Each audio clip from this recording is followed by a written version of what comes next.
Kali ini kita akan membahas perkembangbiakan makhluk hidup. Berkembang biak itu berarti bertambah banyak. Jadi setiap jenis makhluk hidup itu memiliki kemampuan untuk berkembang biak. Makhluk hidup berkembang biak untuk melestarikan keberadaannya. Jadi makhluk hidup ini bisa berkembang biak dengan bermacam-macam cara ya. Nah, mari kita pelajari bersama cara mereka berkembang biak. Di konsep yang sudah disajikan, di situ kita akan mempelajari manusia itu berkembang biak dengan melahirkan, kemudian hewan, di situ nanti kita belajar perkembangbiakan generatif dan vegetatif, kemudian pada tumbuhan juga ada generatif dan vegetatif. Seperti apa ya? Yuk kita simak videonya. Ya, untuk pertama perkembangbiakan hewan secara generatif. Jadi perkembangbiakan generatif ini melibatkan sel kelamin jantan dan sel kelamin betina dalam suatu perkawinan atau pembuahan. Nah, berdasarkan caranya, pembuahan pada hewan ini dibedakan menjadi dua. Pembuahan di luar tubuh atau fertilisasi eksternal, contohnya pada ikan dan katak. Kemudian ada pembuahan di dalam tubuh atau disebut fertilisasi internal, ini contohnya pada hewan melata, unggas, dan mamalia. Sedangkan untuk cara perkembangbiakan generatif sendiri itu ada 3 macam, yaitu ovipar, kemudian ada vivipar, dan ovovivipar. Apakah itu? Yuk kita simak bersama. Jadi, perkembangbiakan hewan dengan cara bertelur ini disebut ovipar. Nah, hewan yang bertelur adalah hewan betina yang dinamakan induk. Jadi, hewan ovipar ini akan mengeluarkan telur dari tubuhnya. Di dalam telur tersebut terdapat embrio. Nah, embrio ini memperoleh cadangan makanan dari dalam telur. Nanti telurnya akan menetas dan menghasilkan individu baru. Contoh hewan yang berkembang biak dengan cara bertelur adalah unggas, yaitu ayam dan burung, kemudian ada penyu. Selanjutnya adalah vivipar. Jadi vivipar ini adalah hewan yang berkembang biak dengan cara melahirkan atau beranak. Jadi hewan yang berkembang biak dengan cara beranak atau vivipar ini nanti akan mengalami masa kehamilan. Jadi masa tersebut adalah masa berkembangnya embrio di dalam perut induknya. Jadi embrio nanti akan memperoleh makanan dari tubuh induknya melalui plasenta. Jadi setelah berkembang sempurna, embrio akan dilahirkan dari tubuh induk. Jadi embrio dilahirkan dengan wujud sempurna sama seperti induknya. Contoh hewan yang berkembang biak dengan cara beranak atau melahirkan atau vivipar, ini contohnya adalah sapi, kucing, kambing, singa, dan masih banyak lagi. Perkembangbiakan generatif yang selanjutnya adalah ovovivipar. Jadi ovovivipar ini adalah cara berkembang biak dengan bertelur dan beranak sekaligus ya. Jadi induk hewan yang berkembang biak secara ovovivipar ini akan bertelur, tetapi telurnya tersebut tidak dikeluarkan dari tubuh sang induk. Telur tersebut tetap berada dalam tubuh induk. Jadi embrio hewan ini berkembang di dalam telur. Setelah berkembang sempurna, embrio akan menetas. Selanjutnya embrio dikeluarkan dari tubuh induk. Jadi, bayi keluar bersama pecahan cangkang telur. Nah, contoh hewan yang berkembang biak dengan bertelur dan beranak ini adalah ikan paus, ikan pari, dan beberapa jenis ular dan kadal. Setelah tadi kalian menyimak perkembangbiakan hewan secara generatif, sekarang kita lanjut ke vegetatif.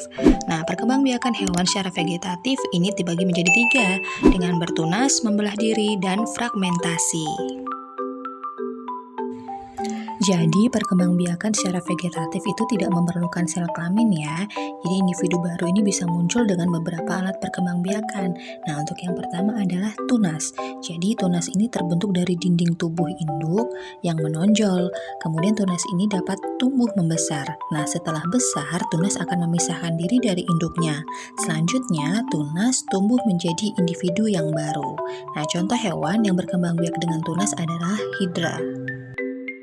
Selanjutnya adalah membelah diri. Nah, beberapa hewan ini berkembang biak dengan membelah dirinya sendiri. Contohnya amoeba. Jadi amoeba ini adalah hewan bersel satu. Next ada fragmentasi. Nah, fragmentasi ini adalah pemotongan bagian tubuh. Jadi induk hewan ini memotong bagian tubuhnya sendiri tanpa merasa sakit. Selanjutnya, potongan tersebut tumbuh menjadi individu baru. Nah, contoh hewan yang berkembang biak dengan fragmentasi adalah cacing pipih. Jadi tubuh cacing pipih ini terpotong secara alami menjadi dua. Selanjutnya, setiap potongan tubuh tersebut dapat tumbuh menjadi individu baru. Setelah tadi kalian menyimak perkembangbiakan hewan, sekarang kita simak kembali perkembangbiakan pada tumbuhan. Nah, pada tumbuhan ini terdapat dua cara juga cara perkembangbiakannya, ya. Tumbuhan berkembang biak secara generatif dan vegetatif. Jadi perkembangbiakan secara generatif ini ditandai dengan adanya biji, adapun perkembangbiakan secara vegetatif ini dilakukan secara alami ataupun buatan. Nah, untuk lebih jelasnya, yuk kita simak penjelasan berikut. Perkembangbiakan pada tumbuhan ini diawali dengan penyerbukan. Apa itu penyerbukan? Ya, jadi penyerbukan adalah jatuhnya serbuk sari ke kepala putik yang melalui perantara itu bisa angin, serangga, maupun manusia. Penyerbukan akan diikuti dengan pembuahan. Nah, jika pembuahan berhasil, maka biji akan terbentuk. Jadi biji ini akan menghasilkan calon tumbuhan baru ya. Nah, jika ditanam atau jatuh ke tanah, biji akan tumbuh menjadi tanaman baru. Bunga itu merupakan alat perkembangbiakan secara generatif pada tumbuhan berbiji. Nah, bunga sendiri ini ada bunga yang sempurna ya. Jadi bunga yang sempurna itu maunya bagian-bagian yang terdiri dari tangkai bunga, kelopak, mahkota, benang sari, dan putik. Bagian-bagian tersebut mempunyai fungsi masing-masing.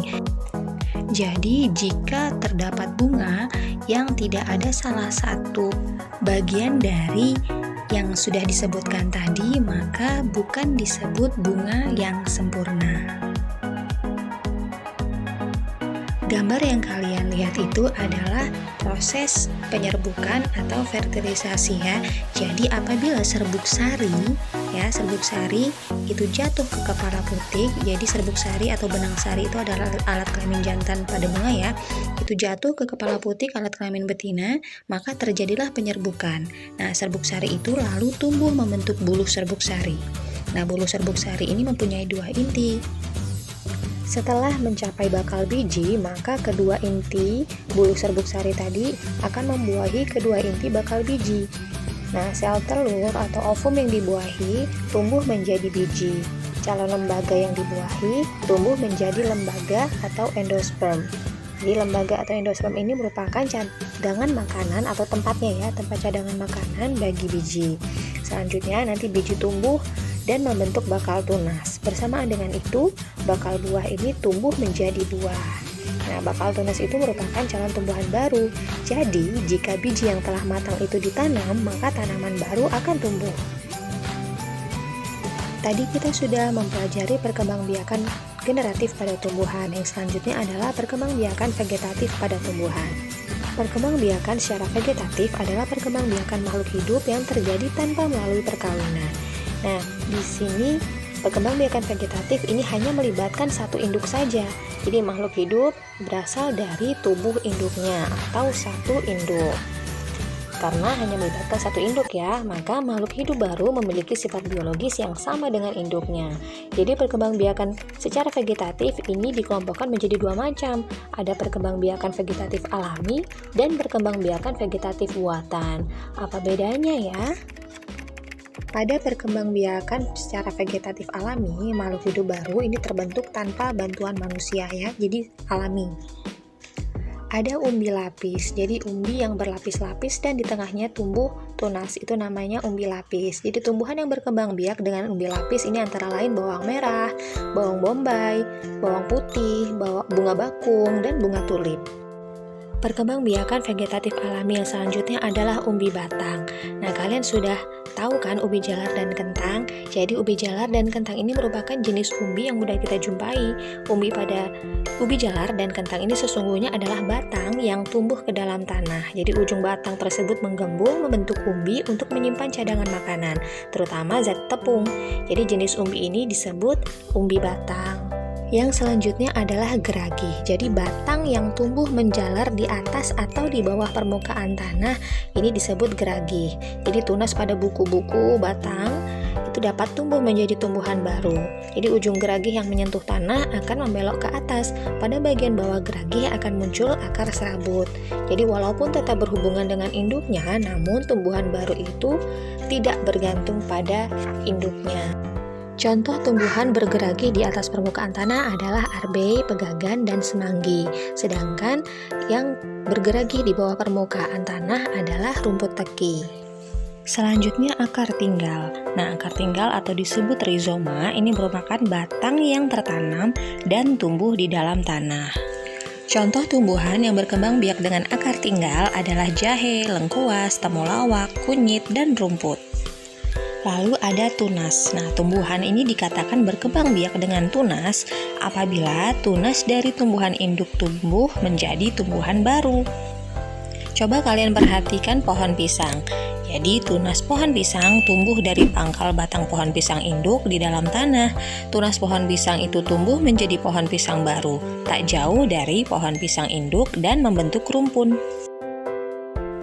Selain perkembangbiakan tumbuhan secara vegetatif alami tadi, ada juga perkembangbiakan tumbuhan secara vegetatif buatan. Ini terjadi apabila perkembangbiakan vegetatif tersebut terjadi dengan bantuan manusia. Jadi kebalikannya dari vegetatif alami tadi ya.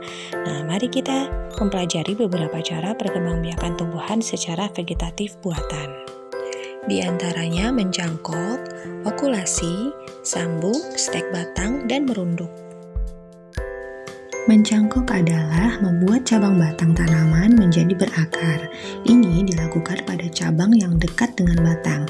Caranya, sebagian kulit cabang dibuang, kemudian dibalut dengan tanah. Nah, pada cabang yang dicangkok akan tumbuh akar nantinya. Cabang ini siap ditanam menjadi tanaman baru. Mencangkok biasanya dilakukan pada tanaman yang berkambium. Contohnya, mangga, jambu air, dan rambutan. Perkembangbiakan vegetatif buatan lainnya adalah merunduk. Jadi merunduk ini dilakukan pada cabang tumbuhan yang menjalar. Cabang dirundukkan dan ditimbun tanah. Akar akan tumbuh dari cabang yang tertimbun tanah. Apabila akar sudah banyak, cabang dapat dipotong dari induknya. Perkembangbiakan dengan stek adalah perkembangbiakan dengan cara menanam bagian tertentu tumbuhan tanpa menunggu tumbuhan akar baru lebih dahulu. Dibandingkan cara perkembangbiakan vegetatif buatan lainnya, cara stek ini adalah yang termudah. Jadi, pembiakan tanaman dengan stek ada yang menggunakan batang atau kayu, disebut stek batang, dan ada juga yang menggunakan daun atau disebut stek daun. Nah, pada stek batang ini bisa dikembangbiakan pada tumbuhan ketela pohon, jambu air, dan sirih. Sedangkan pada stek daun ini diterapkan pada tanaman hias misalnya cocor bebek dan tanaman sri rejeki. Dan untuk okulasi, jadi okulasi ini adalah cara perkembangbiakan dengan menempelkan tunas dari satu tumbuhan ke batang tumbuhan lain. Jadi setiap tumbuhan itu mempunyai sifat berbeda. Tunas dan batang itu dapat tumbuh menjadi tanaman baru. Tanaman baru itu mempunyai sifat yang lebih baik dari tanaman induk. Batang dan tunas yang diokulasi berasal dari dua tumbuhan. Batang yang ditempeli merupakan tumbuhan yang mempunyai akar dan batang yang kuat. Tunas diambil dari tumbuhan yang mempunyai buah yang manis dan lebat. Jenis tumbuhan yang dapat diokulasi antara lain mangga, belimbing, dan alpukat. Sampai jumpa di video pembelajaran lainnya. Assalamualaikum.